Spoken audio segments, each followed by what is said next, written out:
Ole Miss knows that it's going to play either San Diego State or North Carolina on Friday. Chris Beard gets a weird interview question at a press conference, and North Carolina probably shouldn't be in the field. Hello, this is the Locked On Ole Miss podcast. Let's get to it.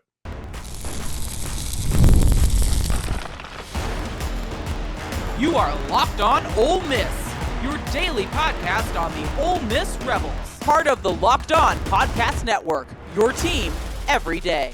Hello, I'm Steven Willis from the Locked On Ole Miss podcast, and I'm going to be joined in just a second by Tim Thomas to talk about a couple of things. First of all, Ole Miss having a big deal to where both the men's and the women's team are in the NCAA tournament. The girl ladies team got absolutely hosed and should have been hosting. Absolutely, they got hosed. The men's team, they kind of got hosed as well because both North Carolina and San Diego State have athletes that could be effective. Let's bring in Tim Thomas and talk all about it. Tim, this is a weird situation because Ole Miss getting a North Carolina or a San Diego State, a team that played for a national championship in 2022 and 2023 between both of them.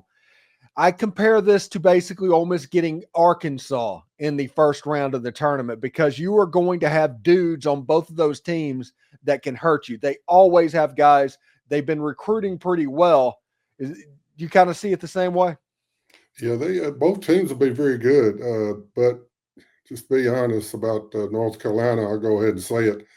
Them getting in this field is a miscarriage of justice.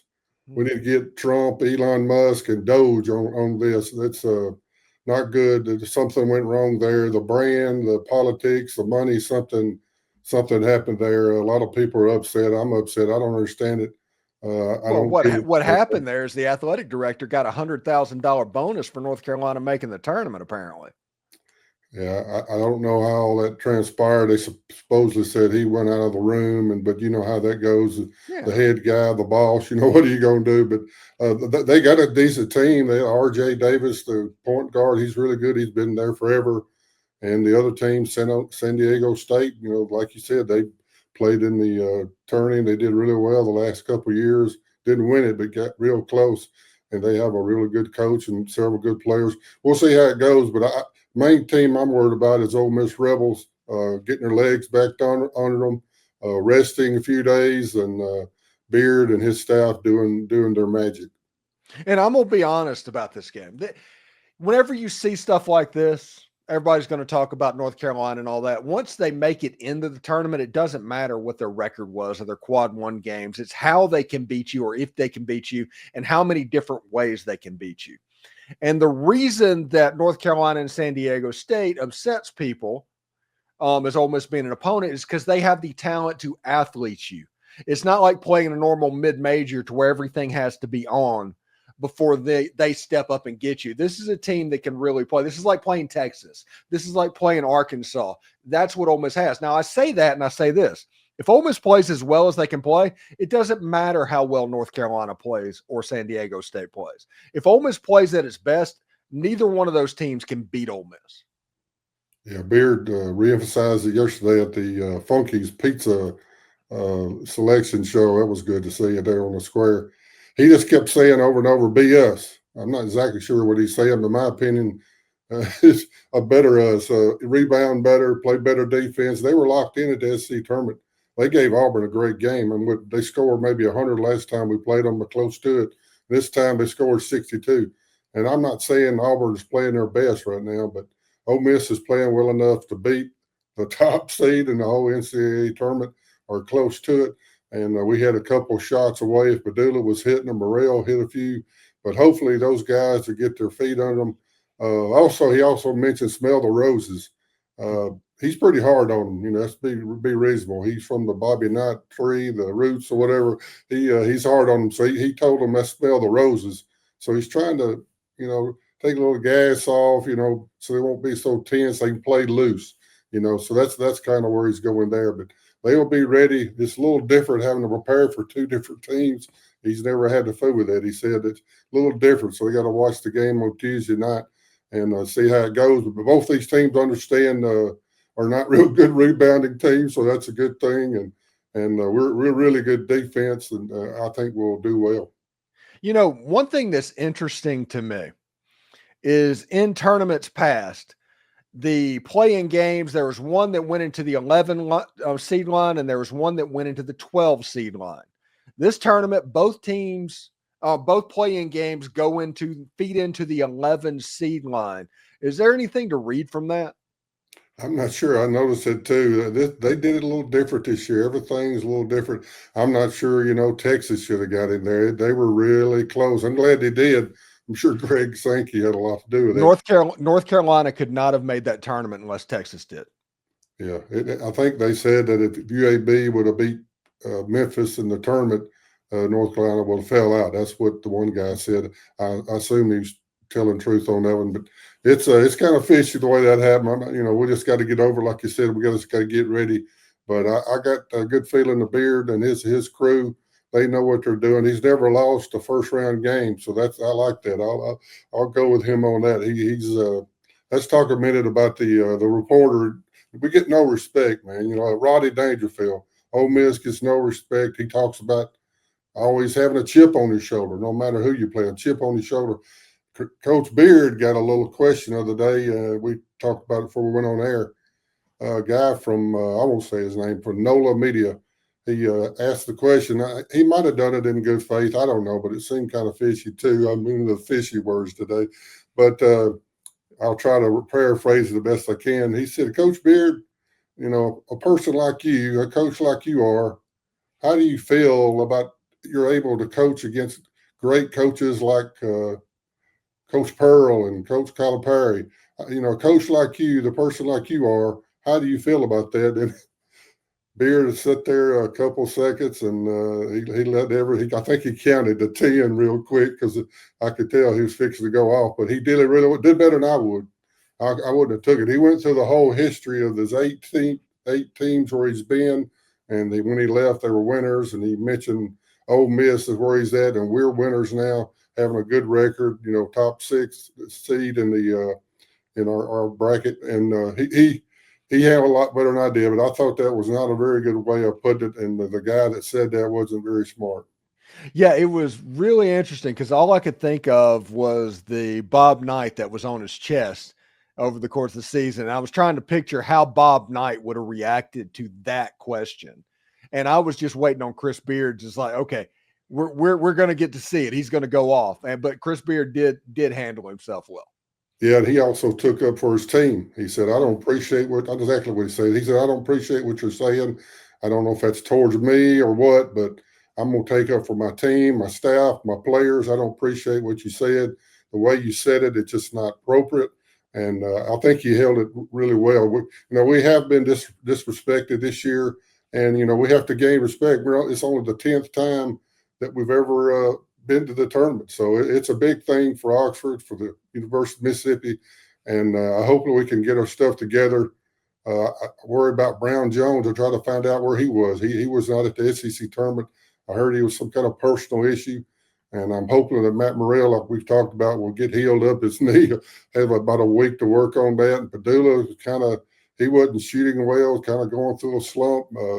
I think Juju played pretty well. Brakefield didn't really show up much, so we got some guys that need to come around and help us. I think Beard was sitting right between Morrell and Brakefield at Funky's, which was a good thing to see because he knows that Brakefield, kind of like the Dart deal, he recruited these guys. He told Beard, hey, we want this guy on our team, or no, he's not going to fit our culture. So that's the kind of thing that Brakefield did. So I'm hoping all these guys get together. We get 9 seniors, and like 7 of them have over 100 points in their career. So we ought to be ready. I don't know why not. So whoever we play, wherever it might be in Milwaukee, I think we'll do well. All right. When we come back, we are going to talk to Tim about other games in the bracket. The Ole Miss game on Friday, let you know what channel it's going to be on as well. Maybe look at some of the other games going around the NCAA tournament. So stick around for that. The Armada Team of the Week is brought to you by our friends at Nissan, the all-new 2025 Nissan Armada. Each week, our Locked On College basketball experts are picking one team that stands apart.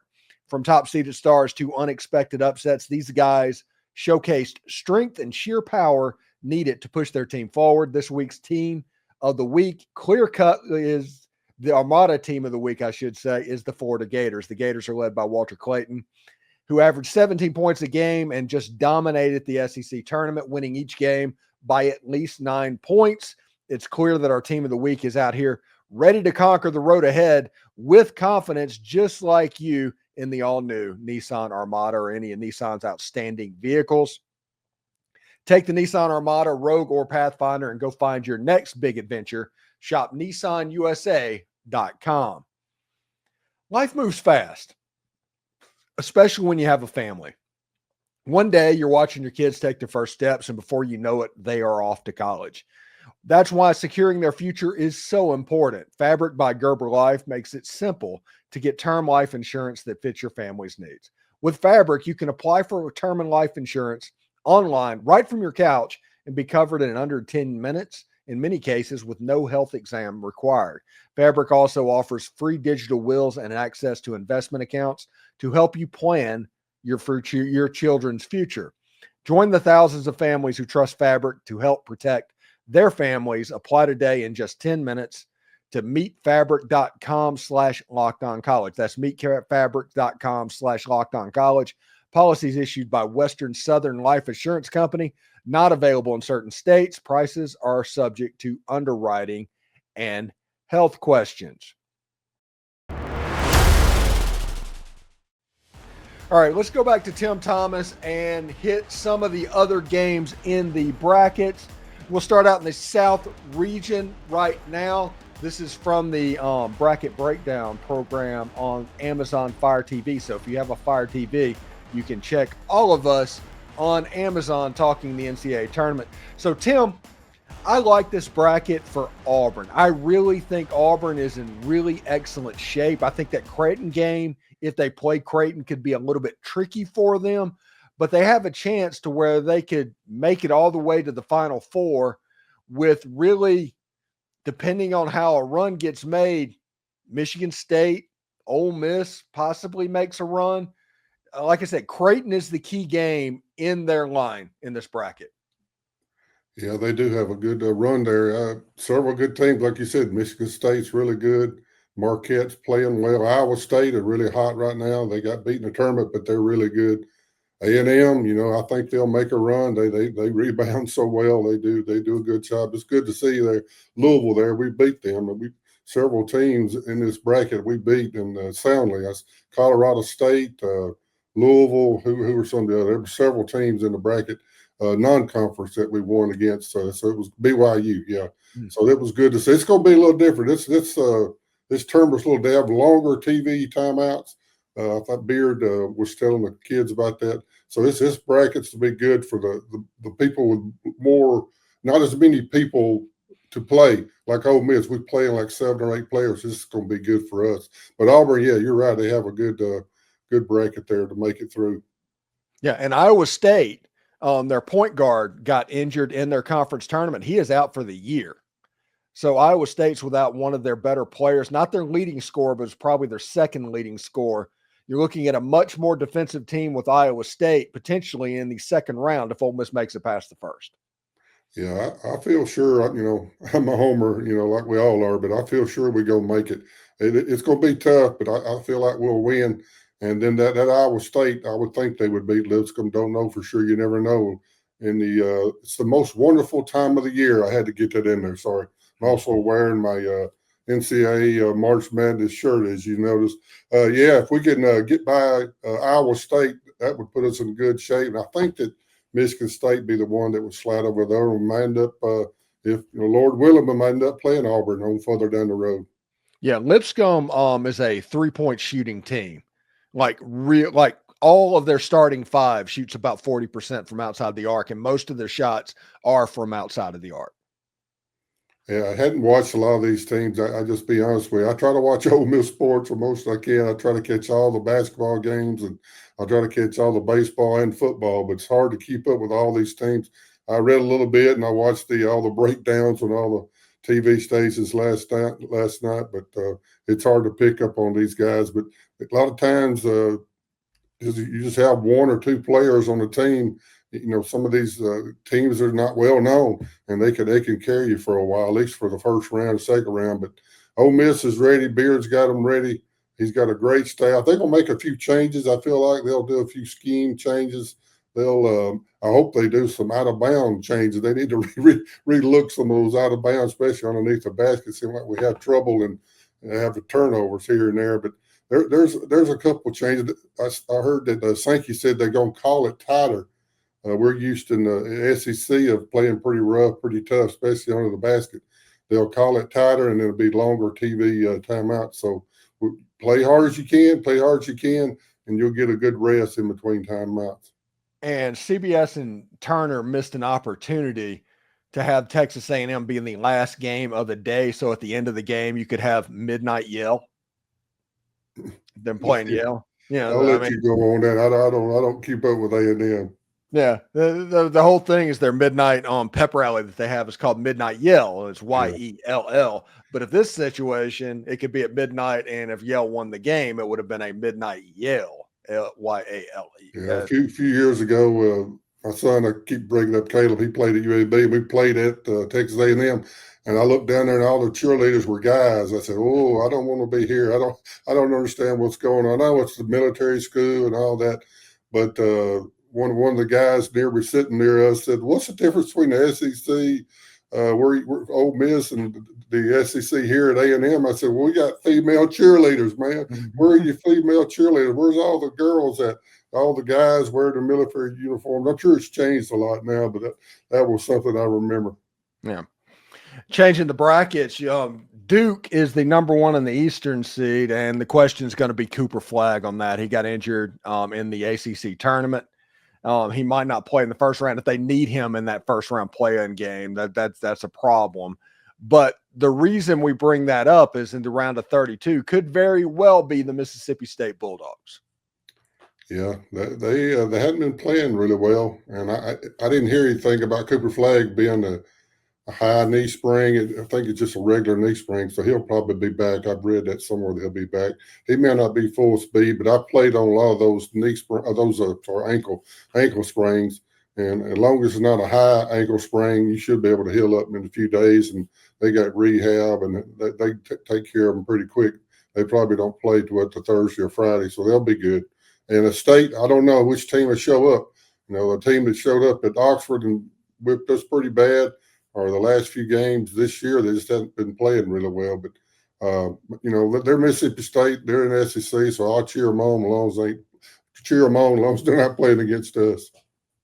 Right. And if you look at this bracket, this is kind of, I don't want to say easy bracket, but, I mean, it looks like chalk in Alabama and Duke and playing for the Final Four. Yeah, it could be. Duke, no doubt, they played well with a couple of their guys out. They played really well. So, Alabama there, it's a lot of good teams. Hey, we beat Alabama. There's another one we beat. So there's all of them down through all these 68. Of course, there's 14 out of 68 in there from SEC. But a little thing that John Rothstein said, he said, Ole Miss now, you get them out of the SEC on a neutral court, they're going to be trouble. So I got his. He loves Beard. He likes Ole Miss. So that was a good thing to hear from him. He was one of the top guys in the news media. Yeah, and Ole Miss beat BYU, and BYU got VCU. Probably the easiest of the 11 seeds, and I'm just saying this is a 6-11 game, and that is relevant to the other 6-11 games. Yeah, BYU, they're good. I watched them in the game last week. They're very good. But like you said, we beat them too. We won 88% of our non-conference games. Everybody gripe about SEC. They might be jealous or whatever whatever they want to say, wherever they might be from, or whatever their agenda is. But we won 88% of our non-con games. You can't refute that. There's no one close. It's just not. Whatever they want to say, they can say it, but they're just jealous or mad or just trying to prove something. So now, like we talked about last week, we got to prove it. 14 teams, we got to do it. Texas needs to win. All these teams, especially Texas, since they kind of slid in, kind of not as bad as North Carolina, but North Carolina had one quad one win. One. LSU, well, I guess technically the biggest win could be their athletic director being the head of the committee. You know, LSU is what, 15th in our conference. They Yeah. have 2 quad 1 wins, LSU, Yeah. and they just turned down the NIT, I heard. So, it's kind of irrelevant to even think about it. It's, like I said, a miscarriage of justice, but we just got to deal with it. It happens, and we hope Elon Musk is going to get his Doge team down there and check this out, Bubba. So we're going to come back to Tim and talk about 2 more brackets to go on this kind of preview show for the Locked On Ole Miss podcast. But first, I do want to let you know, scaling your business requires the right expertise at the right time. With Upwork, you can find specialized freelancers in marketing, development, design, and more, experts ready to help you take your business to the next level. Upwork gives businesses flexibility by connecting them with top freelance talent across multiple industries, including AI, IT, web development, and marketing.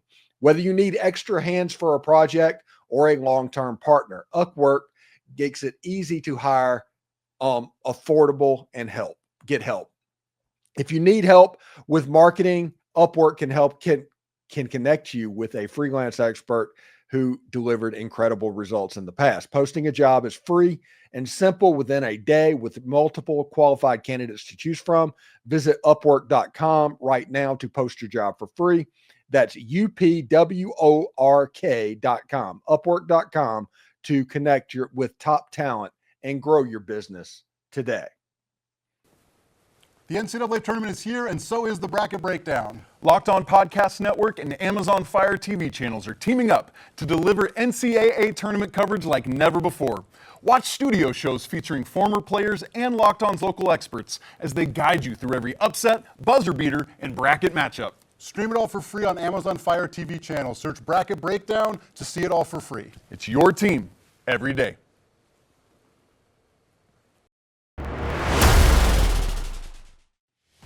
All right, let's go back to Tim Thomas. We got 2 more brackets to get through. We're going to go to the Midwest right off. This is Houston's bracket.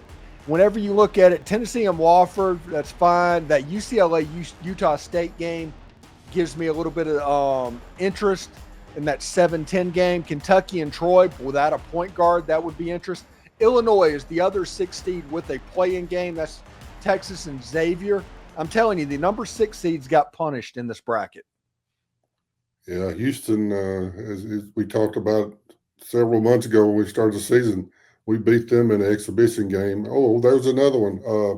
Illinois, we beat them in an exhibition game. Oh, there's another. We beat Kentucky at home, and we beat Texas at home. We beat Tennessee at home. So those guys that are scoffing about Ole Miss being seated too high, they're fraud. I've heard this from reporters. I know you've heard about it and talked about it. Hey, they're just so wrong, but we got to prove it. We can't just walk in and say, hey, we're Ole Miss. Yeah. But, it all starts with a point guard. Padula is a great point guard. He's a great leader. Murray, Juju has done really well. So point guards, that's how you get on the NCAA run, by your point guards. And with Brakefield and Morrell, the seniors we got, and Dre Davis, we got a chance to do something in this tournament. But in this bracket here, Houston, I think it looks good to me. I think Tennessee would give them a good, but I would go with Houston to win this bracket. Yeah, that Houston-Tennessee game, if it comes down to that, that's going to be a rock fight. That's absolutely going to be a defensive war. The biggest upset potential of the tournament, my 5-12 game, is I'm predicting McNeese over Clemson. Yeah, you like Will Wade. I can tell. I'm okay with him. He's done well wherever he's been. I think maybe he went to Clemson. I think he graduated from Clemson. So that'd be a cool game. And I don't doubt they'll win it. But Clemson, I saw them a time or two. They're pretty good. They have a good inside, and they work well together. I could see McNeese beating them, but I wouldn't want to bet on that. I don't bet on anything. But here's our team now. Florida, everybody's picking them according to Tim. I'm picking them too. I saw them several times this year, and I saw them just waylay us the last when we played them, and I just feel like they're the best team. Walter Clayton, in my opinion, he's the best point guard out there. Janai Broom may have the stats or whatever to get the MVP or the top player in the nation, but Walter Clayton, he's the best player I've seen by far, better than Broom. And he's probably about as good as a Flag. But Walter Clayton, I hope he has a good term, but he's a real deal. Yeah, this is a really interesting bracket to me because that 8-9 game, the UConn-Oklahoma game, Dan Hurley and UConn taking on the Oklahoma Sooners. We're all familiar with what Oklahoma can do, coached by Porter Moser. That would be an interesting game, and the reward for that game is Florida. Yeah, Dan Hurley, he struggled this year.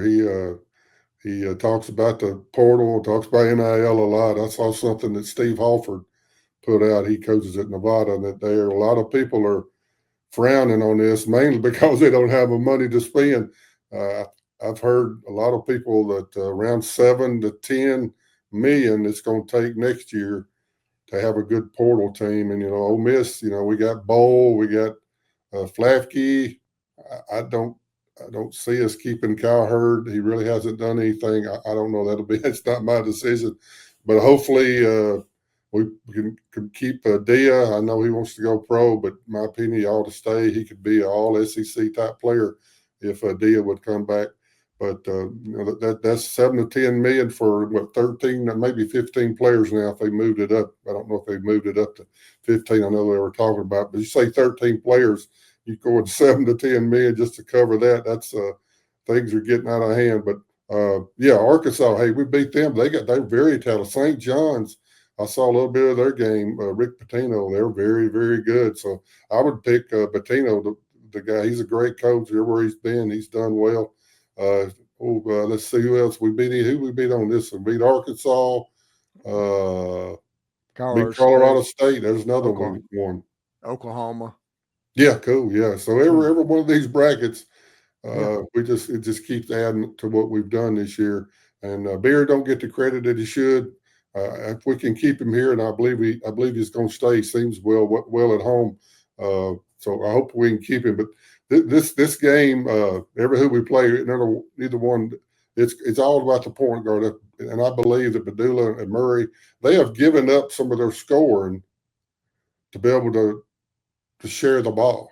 They're both bucket getters, really. They can really score at times, man. Padula's had 30 points, and Murray, when he gets hot, he can put it in from everywhere. But Baird has convinced them to share the ball for the betterment of the team. You've heard that phrase, for the betterment of the better good. So that's what they've bought into. And you like your guy, Dre Davis, and your guy, Brakefield. I love both those guys. But Morrell, man, I wish he could get well this week. We really need him to start hitting some threes. If he'd have hit a couple threes, anybody, I guess, but we'd have won. We'd have beat Auburn. That we had a chance to beat them right towards the end because it was all set up, and we just couldn't get a few threes there at the end. Thanks again for making the Locked On Ole Miss podcast your first listen every day. We're free and available wherever you get your podcast, including YouTube. We're part of the Locked On Podcast Network, your team every single day. And for more information on March Madness, if you want to follow Locked On's coverage, tune into Bracket Breakdown. It's on the Amazon Fire TV stick and the Fire TV channels app. They're just broadcasting 34 shows. They did a men's and a women's bracket show yesterday, and they're getting ready for the games. It's going to go throughout the tournament, so check that out as well. And there'll also be some stuff that Ole Miss is related put on the YouTube page. If you're not subscribed to the YouTube page, please do. We'd appreciate it very much. But Tim Thomas, former player, Ole Miss legend, to me at least, getting ready to enjoy watching his Ole Miss Rebels play in the NCAA tournament, both men's and women's. That's pretty cool, Tim. Yeah, it is. The first time ever I heard. Yeah, that's just think about it. 67 teams are going to end their season with a loss. And no matter what happens with us, whoever, sooner, I don't feel like we got the team this year with the rebounding issues that we have. It just ain't there. I'll be honest. I think we can make a couple games, maybe. It'd be great to get in the Sweet 16, but it'd be troublesome. We've talked about it. Beard knows it. He knows for sure who he's got to recruit better next year.